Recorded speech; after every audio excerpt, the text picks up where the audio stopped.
Tuhan sertamu.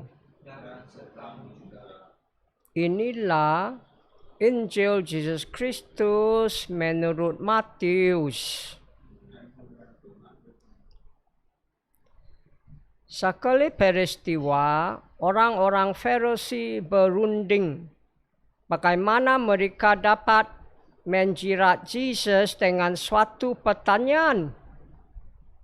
Mereka menyuruh murid-murid mereka bersama-sama para pendukung Herodes bertanya kepada Yesus, "Guru, kami tahu engkau seorang jujur dan dengan jujur mengajarkan jalan Allah, dan engkau tidak takut kepada siapapun juga, sebab engkau tidak mencari muka. Katakanlah kepada kami pendapatmu. Bolehkah bayar pajak kepada Kaisar atau tidak?" Tetapi Yesus mengetahui kejahatan hati mereka. Ia lalu berkata, "Mengapa kamu mencobai aku? Hai orang munafik, tunjukkanlah kepadaku mata uang untuk pajak itu." Mereka membawa 1 dinar kepada Yesus. Yesus pun bertanya kepada mereka, "Gambar dan tulisan siapa ini?" Jawab mereka, "Gambar dan tulisan Kaisar." Lalu kata Yesus kepada mereka, "Berikanlah kepada Kaisar apa yang wajib kamu berikan kepada Kaisar, dan kepada Allah apa yang wajib kamu berikan kepada Allah." Demikianlah Injil Tuhan.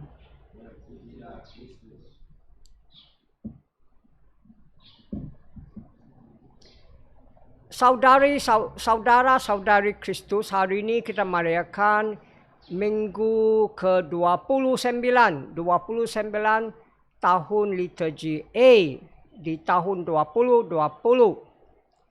Dan Injil hari ini memberitahu kita orang Farisi dan orang itu Herodes, mereka berkumpul mau tangkap Yesus, mau tanya Yesus satu pertanyaan yang mau tangkap Yesus. Mereka tanya kepada Yesus, "Bolehkah kita memberi cukai untuk Kaisar?" Dan Yesus tahu mereka jahat. Yesus tahu. Sebab itu Yesus minta, "Tengok, ini wang untuk bayar cukai untuk Kaisar." Dan Yesus tanya mereka, "Siapa gambar di sini?" Mereka cakap, "Kaisar." "Siapa nama di sini?" Mereka jawab, "Kaisar." Dan jawapan Yesus bagus, penting, terpenting. Jawapan Yesus itu, kasih balik Kaisar apa Kaisar punya. Kasih balik Allah apa Allah punya. Apa arti ini? Itu wang ada gambar Kaisar. Kasih balik Kaisar. Kau dicipta ikut gambar Allah. Kasih balik Allah apa Allah punya. Artinya, kasih balik kau sendiri untuk Allah, sebab kau Allah punya. Jawapan praktik, kau sudah pakai wang Kaisar, kau sudah untung dari kerajaan Kaisar, bayarlah cukai. Kedua yang terpenting, kau dicipta oleh Allah ikut muka dia, ikut gambar dia, kau Allah punya. Kasih balik apa Allah punya untuk Allah. Kasih balik kau sendiri untuk Allah punya. Sebab kau Allah punya. Apa arti itu? Macam Allah. Jadi baik, buat baik. Itulah kasih balik Allah apa Allah punya. Kristus kasih tahu kita Allah yang baik. Allah saja yang baik. Kau Allah punya. Sebab itu. Macam Allah kau jadi baik. Kau buat baik. Itu saja. Tidak payah cakap banyak. Tapi jangan lupa. Jangan lupa. Yang benar. Real. In reality. In truth. In fact. Yang benar. Sama pun Allah punya. Sama pun Allah punya. Allah cipta semua. Terutama manusia dicipta oleh Allah ikut muka dia. Semua. Terutama manusia Allah punya. Sama pun Allah punya. Itu yang penting. Termasuk. Terutama. Semua raja-raja, semua kerajaan-kerajaan, dari hari penciptaan sampai hari ini, dimanapun, bilapun, semua raja-raja, semua kerajaan-kerajaan, Allah punya. Bukan kaisar punya. Allah punya. Sebab itu satu yang penting Allah mau kasih tahu kau hari ini.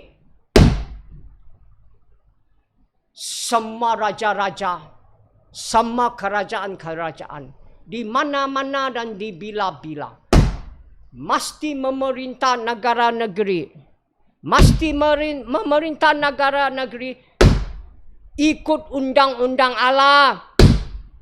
Artinya, tidak kira siapa raja, tidak kira siapa kerajaan. Mesti kau memerintah ikut undang-undang Allah. Artinya memerintah dengan adil. Memerintah dengan adil. Supaya negara-negeri kita dapat damai dan kaya.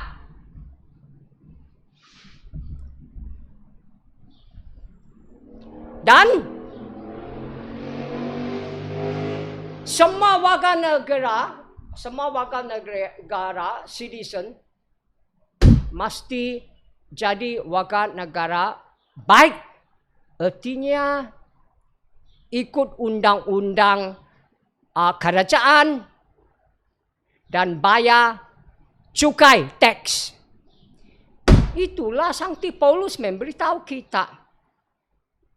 Kalau kita baca surat Roma bab 13 ayat 1 sampai 7, apa Sankti Paulus cakap kepada orang Roma? Kau jadi warga negara baik. Kau ikut undang-undang kerajaan. Kau bayar cukai. Jelas. Tidak pi.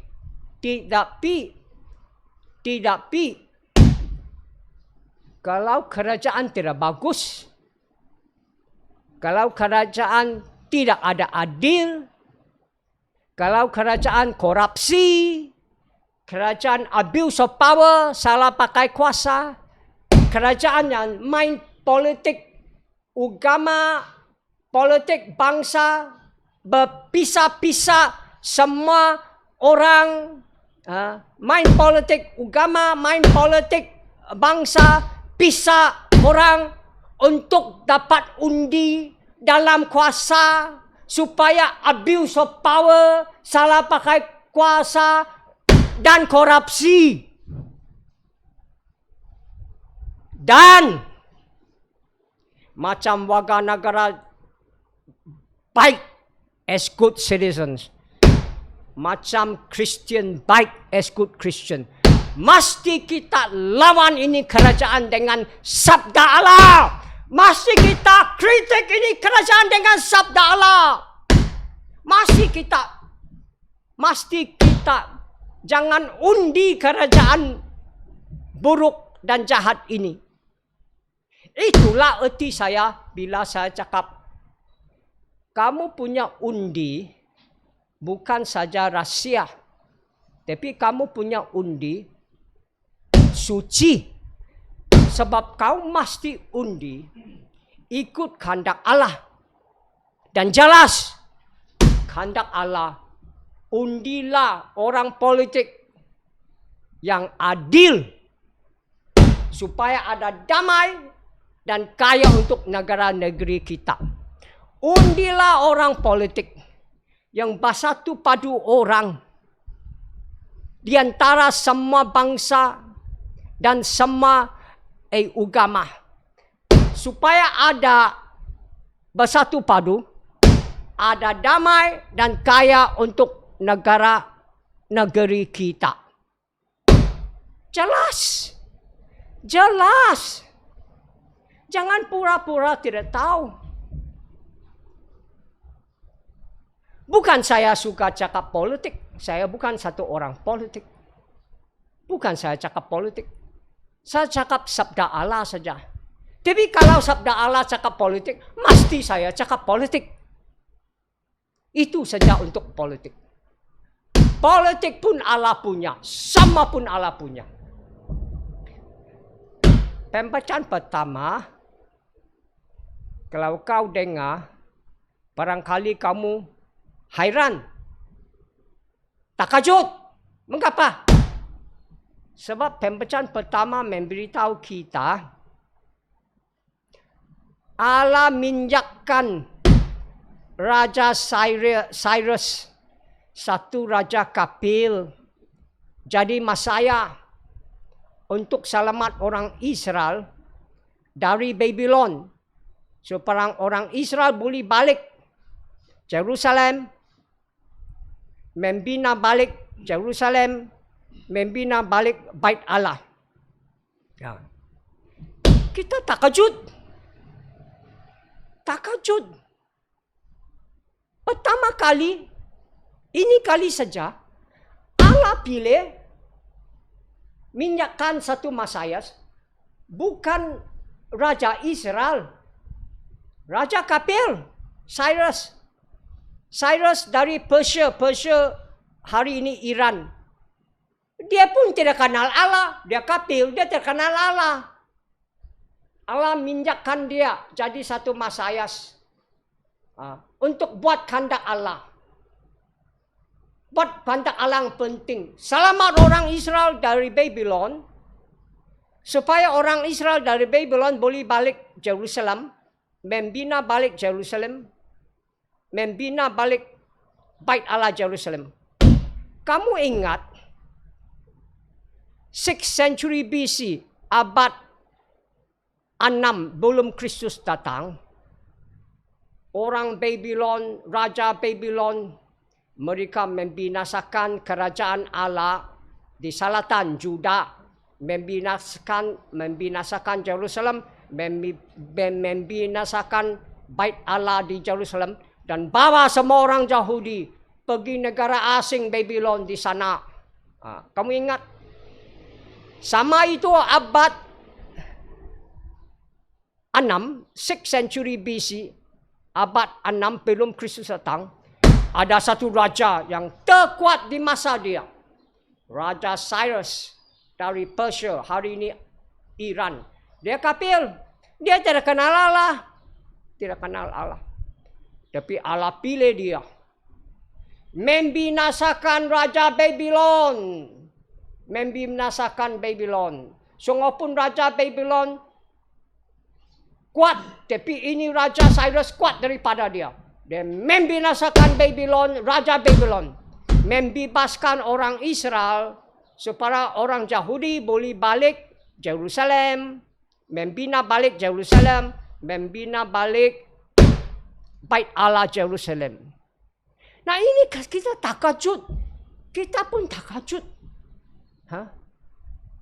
Mengapa Allah boleh pilih satu orang kafir, bukan orang Yahudi, bukan raja Yahudi.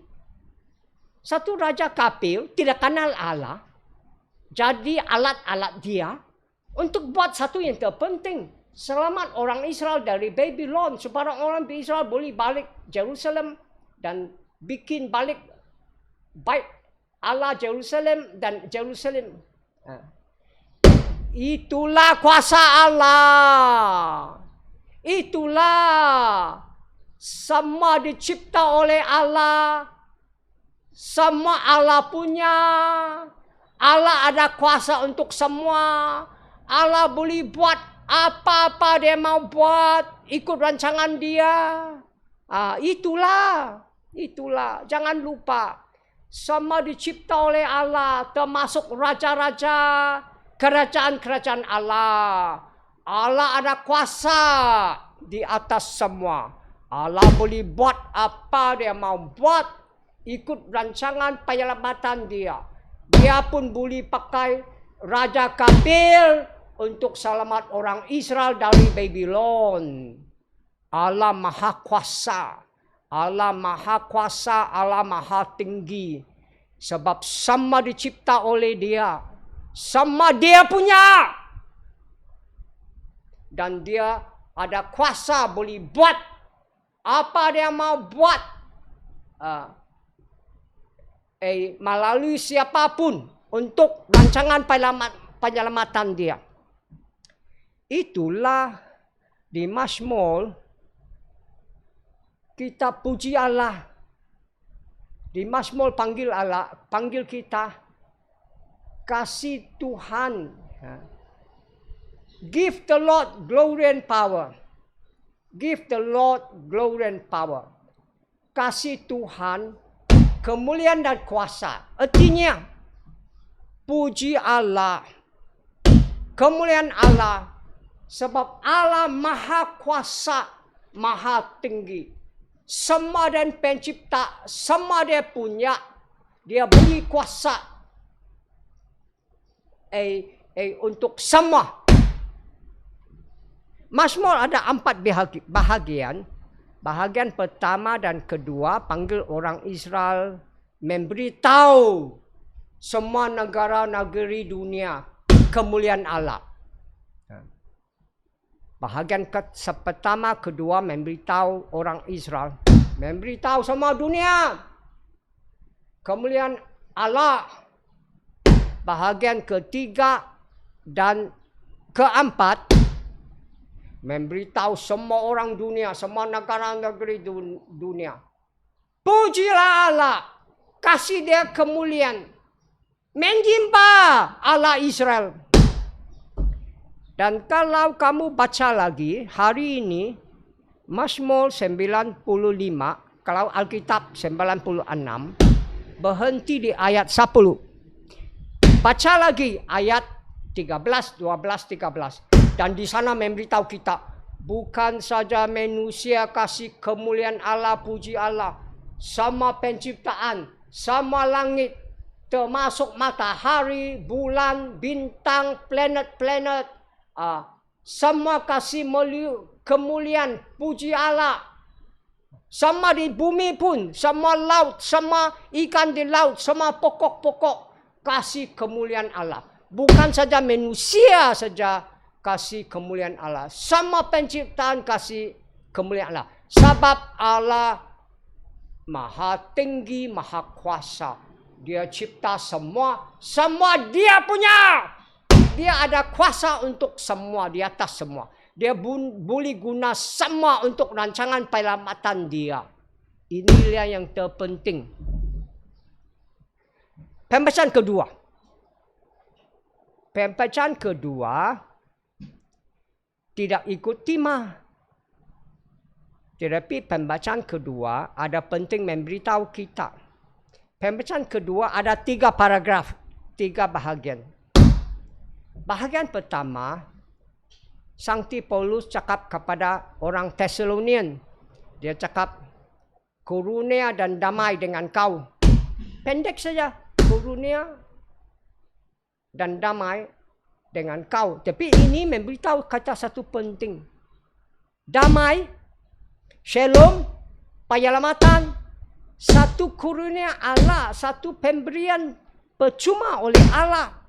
Tetapi penting juga, saya masih ingat, Kardinal Sote, tahun 1973, 1973. Saya masih seminarian initiation year, tahun inisiasi di Penang, College General. Dia ajar saya satu hari ini, saya pun tidak lupa. Dia cakap, God is gracious, but man is free. Allah murah hati, Allah karunia. Tetapi manusia bebas. Manusia boleh cakap, saya tidak mau ini karunia. Saya tidak mau ini karunia. Tapi terima kasih Allah, kau dan saya, kita mau ini karunia Allah. Sebab itu kita diselamatkan oleh Allah. Bahagian kedua, Sankti Paulus memberitahu kita kebaikan, virtue yang terpenting 3. Faith, hope and love. Faith, hope and love. The theological virtues of faith, hope and love. Ini 3 kebaikan yang terpenting. Ini kebaikan teologi. Iman, harapan, dan cinta. Dan hari ini dan bahagian kedua, Sankti Paulus memberitahu kita terutama tentang harapan. Sebab terutama hari ini, kalau kita tidak ada harapan Kristus datang kedua kali, kalau kita tidak ada harapan Kristus datang kedua kali, kita punya iman barangkali tidak boleh tahan sampai Kristus datang kedua kali. Terutama sekarang ada coronavirus. Sama juga cinta. Kalau kita tidak ada harapan Kristus datang kedua kali, barangkali kita punya cinta pun tidak boleh tahan sampai Kristus datang kedua kali. Terutama sekarang ada coronavirus. Sebab itu penting mesti ada 3. Tidak cukup ada 2. Selalu kita cakap iman penting, cinta penting. Kita pun lupa harapan pun penting. Kalau ada harapan, baru bolehlah kita boleh beriman sampai Kristus datang kedua kali. Kalau ada harapan, barulah kita boleh cinta sampai Kristus datang kedua kali.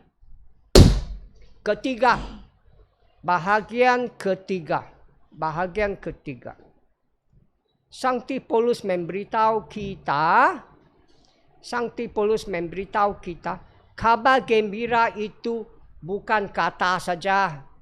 Kabar gembira bukan kata saja.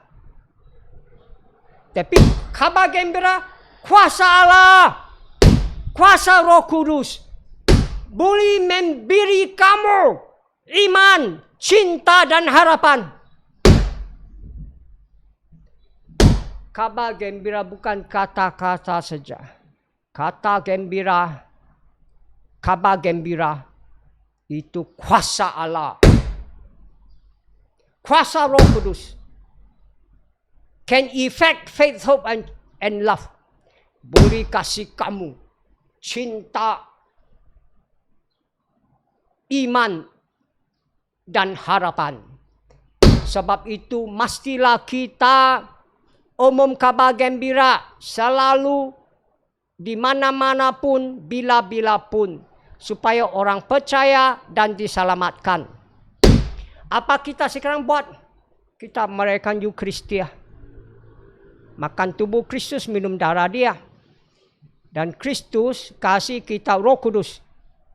Dengan kuasa Roh Kudus, bolehlah kita jadi warga negara baik. Bolehlah kita ikut undang-undang kerajaan. Bolehlah kita bayar cukai kita. Roh Kudus tolong kita jadi Kristian baik dan buat baik, holy, good deeds. Roh Kudus pun tolong kita umum kabar gembira supaya dunia percaya dan diselamatkan. Amin. Minta maaf, sudah panjang sudah. Ini homily 25 minit. Tetapi satu lagi homily. Mengapa? Sebab hari ini hari misi. Sebab itu Sankti Bapa kasih kita ada surat istimewa untuk hari misi ini. Sebab itu mesti saya kasih satu homily lagi untuk hari misi. Saya cuba pendeklah, cubalah. Hari ini hari misi. Dan tema homily ini dari Nabi Isaiah bab 6 ayat 8. Bab 6 ayat 8. Bila Isaiah cakap, sinilah saya, utuslah saya. Kau tahu di Nabi buku Isaiah bab 6 ayat 8, Allah tanya Isaiah, siapalah saya mau utus jadi Nabi saya? Terus Isaiah cakap, saya ada di sini, here am I, send me, utuslah saya. Isaiah macam Abraham, penuh iman. Kalau kita baca buku Kejadian bab 12 ayat 1 sampai 4, bila Allah panggil Abraham, tinggalkanlah negara kau, tinggalkanlah rumah bapa kau, pergi satu negara, saya akan tunjuk kau, saya mau bikin kamu banyak orang, a great nation. Saya mau bakat kamu, melalui kamu, saya mau bakat semua negara negeri dunia. Dan Abraham beriman, dia ikut apa Allah suruh dia buat. Dia ikut apa Allah suruh dia buat. Sungguhpun dia umur 75 dan dia tidak ada anak. Bagaimana jadi great nation? Bagaimana jadi satu negara yang besar? Tapi Abraham apapun tidak ada, anak pun tidak ada. Abraham ada satu iman. Sebab itu Abraham bapa iman untuk orang Yahudi, orang Kristen, untuk orang Islam. Dia pergi. Macam Isaiah pun, Allah panggil terus dia cakap. Allah tanya, siapa saya utus? Saya, dia cakap saya. Dia pun ada iman. Bukan sama Musa. Bukan sama Nabi Jeremiah. Mereka tidak mau. Kalau kau baca buku Exodus, Keluaran buku Exodus bab 4 ayat 10 sampai 12, bila Allah panggil Musa cakap dengan Fero, kasih bebas orang Ibrani dari Mesir, Musa jawab, tidak mau. Saya pandai cakap, saya perlahan-lahan cakap. Allah cakap, siapa kasih mulut untuk orang lain? Siapa kasih orang dengar atau tuli? Siapa kasih mata orang lain? Saya tolong kau cakap. Masa Musa tidak mau? Tidak mau. Pilih orang lain lah. Pilih orang lain. Sebab itu Allah marah. Allah pilih Aaron, abang dia. Tolong dia cakap sebab Aaron pandai cakap. Dan Allah janji, saya tolong kau cakap, saya tolong Aaron cakap. Dan Allah kasih dia satu tongkat. Pergi jumpa Fero lah. Dia tidak mau, Musa tidak mau. Jeremiah pun tidak mau. Bacalah buku Jeremiah bab 1 ayat 6. Bab 1 ayat 6. Bila Allah panggil Jeremiah jadi nabi, Jeremiah tidak mau, saya tidak pandai cakap. Saya budak kecil. Allah cakap, kau jangan cakap kau tidak pandai cakap. Jangan kau cakap kau budak kecil. Pergi saja. Apa suruh kau cakap saja. Sebab itu Allah menyentuh mulut dia. Saya kasih kata kepada mulut kau. Kau pergilah. Mengapa Sankti Papa pilih ini tema? Dari Isaiah bab 6 ayat 8. Saya ada sini utus saya. Sebab Sankti Papa tidak mau kita macam Musa atau Jeremiah, tidak mau. Sankti Papa mau kita macam Isaiah. Ya, utus saya di sini, utus saya. Macam Abraham juga. Kedua yang penting juga. Ini surat Sankti Papa ditulis di masa coronavirus. Sebab itu misi hari ini ada lain erti. Umum kabar gembira hari ini ada lain erti. Macam dulu belum ada coronavirus, COVID-19. Macam itu, community new category. Mereka pergi satu tim, seluruh dunia, umum kabar gembira, kasih katekesis dan mula community macam Sankti Paulus. Sekarang mana boleh buat itu? Sekarang sembahyang misa di gereja pun tidak boleh, lockdown. Sekarang saya boleh umum kabar gembira dalam live stream mas saja, tidak boleh di gereja. Sebab COVID-19. Boleh umum kabar gembira dari live stream mas saja. Dan Sankti Paulus pun, Sankti Papa Franciscus pun memberitahu kita. Sebab COVID-19, hari ini misi kita buat lain. Misi kita buat lain. Kita boleh misi jadi frontliners. Macam doktor, jururawat, healthcare workers, volunteers, sukarela, polis, askar, army, termasuk father. Jangan lupa bulan April, bulan 4 tahun ini berapa bulan lalu saja, 100 padri-padri orang Italian mati sebab COVID-19. Ada sebab mereka tua, ada sebab mereka sudah sakit. Tetapi 65 itu padri mati untuk COVID-19. 65 itu mati sebab kena jangkit. Sebab mereka pergi kasih sakramentum orang COVID-19, kasih komuni untuk orang sakit COVID-19. Kubur mereka mati sebab COVID-19. Keluarga mereka pun tidak boleh lawat orang sakit. Tidak boleh kubur orang sakit. Tapi padri saja boleh kasih sakramentum, sacrament of the sick, holy anointing, komuni, kubur mereka bila mereka mati. Sebab 65 padri kena jangkit, mereka pun mati. Sebab itu Sankti Papa cakap inilah saints next door. Ini orang-orang sankti di pintu sebelah. Sebab mereka pun frontliner macam doktor, jururawat. Mereka pun mati sebab layan orang sakit COVID-19. Macam saya cakaplah, macam saya punya assistant Father Stanley pun juga sekarang lockdown, dia masih pergi kasih sakramentum, masih pergi kasih komuni, masih pergi kubur orang mati. Berapa hari lalu saja dia masih pergi hospital sembahyang satu orang mati sebab COVID-19. Dia pun mau pergi sempurna, tapi itu healthcare worker, itu parish council, polis suruh dia jangan kau pergi, bahaya sana.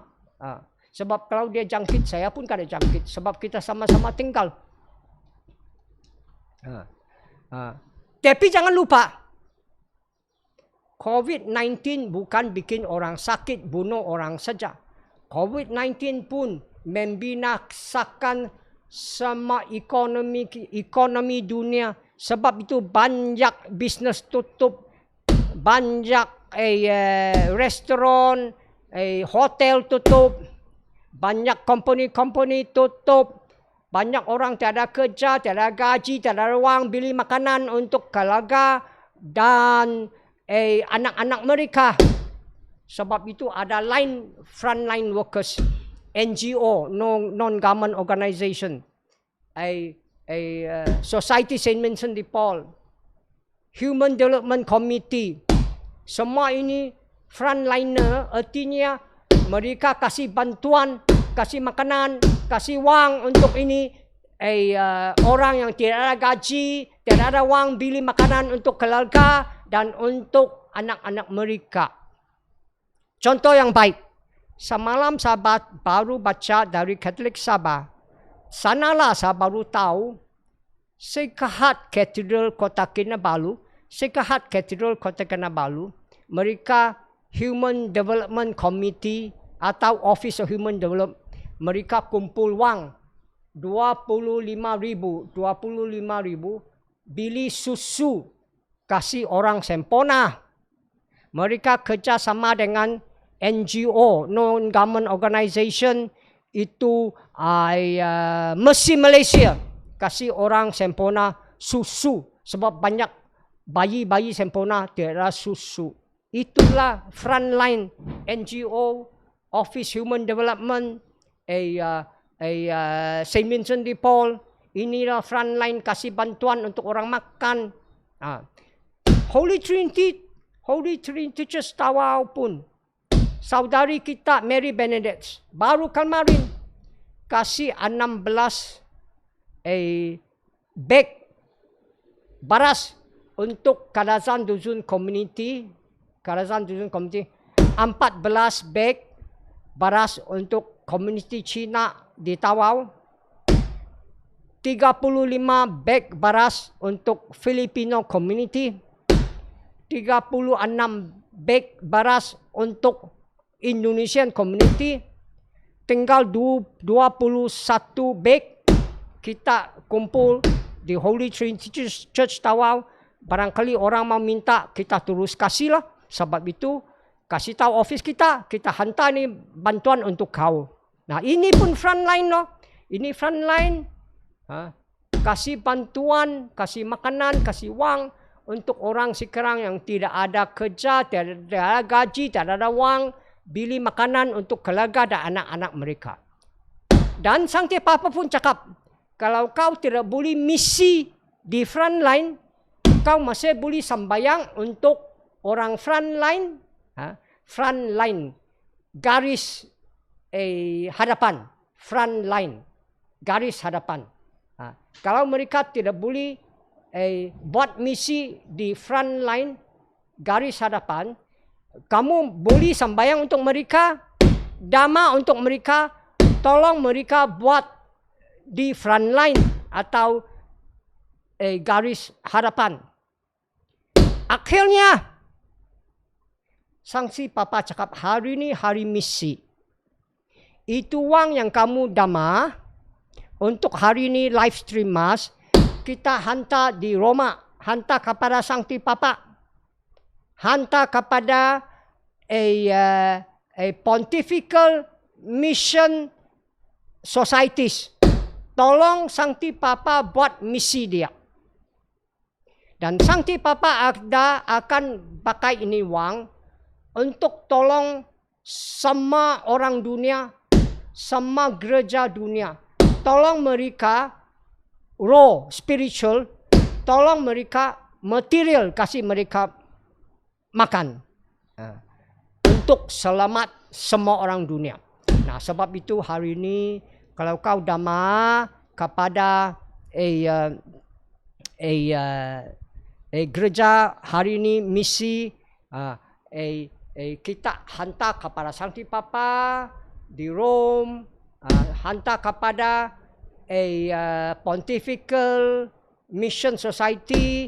Ini wang Sancti Papa untuk guna, untuk itu perlu spiritual material orang dunia, gereja dunia, untuk selamat dunia. Okey, sama habis sudah. Minta maaf betul-betul minta maaf. Tidak ada yang begini panjang punya homily. Tapi sekarang saya mau tutup sudah. Saya mau baca dari surat Sancti Papa. Dua saja. Pertama, Sancti Papa cakap, sekarang COVID-19, sebab itu kita boleh cinta Allah, cinta jiran melalui 3 jenis. Pertama, sharing. Bagi harta-hartamu, wang-wang kamu. Kedua, servis. Layan orang sakit. Ketiga, sembahyang untuk mereka. Saya baca kepada kau dalam English, tapi saya cakap BM. In this context of COVID-19, the call to mission, the invitation to step out of ourselves for the love of God and neighbor present itself as an opportunity for sharing. Bagi hartamu, wangmu, makananmu. Service, layan orang. Dan intercessory prayer, sembahyang untuk mereka. Quotation kedua, Akhil. Saya sudah cakap ini. Kalau kau tidak boleh tolong di front line atau garis hadapan, kamu boleh sembahyang untuk mereka, dama untuk mereka, tolong mereka buat kerja mereka. Dan hari ini, apa kau dama, kasih Sankti Papa untuk misi dia. Sankti Papa ada tolong orang dunia dan gereja dunia, tolong mereka roh dan material, kasih mereka makan untuk selamat dunia. Okey, sekarang saya baca. The celebration of World Mission Day is also an occasion for reaffirming how prayer, reflection, and the material help of your offerings are so many opportunities to participate actively in the mission of Jesus Christ in the church. Kamu boleh ambil bahagian dengan sembahyang dan dama wang kau. The charity expressed in this collection that takes place during the liturgical celebration of 3rd Sunday of October. Hari inilah. Hari ini minggu ke-3 Oktober. Kamu dama wang is aimed at supporting the missionary work carried out in my name. Misi melalui nama Sankti Papa Franciscus oleh Pontifical Mission Societies in order to meet the spiritual and material needs of peoples and churches throughout the world for the salvation of all. Sankti Papa akan pakai ini wang untuk orang-orang dunia, gereja-gereja dunia, untuk selamat dunia. Amin, itu saja. Betul-betul minta maaf sebab 42 minit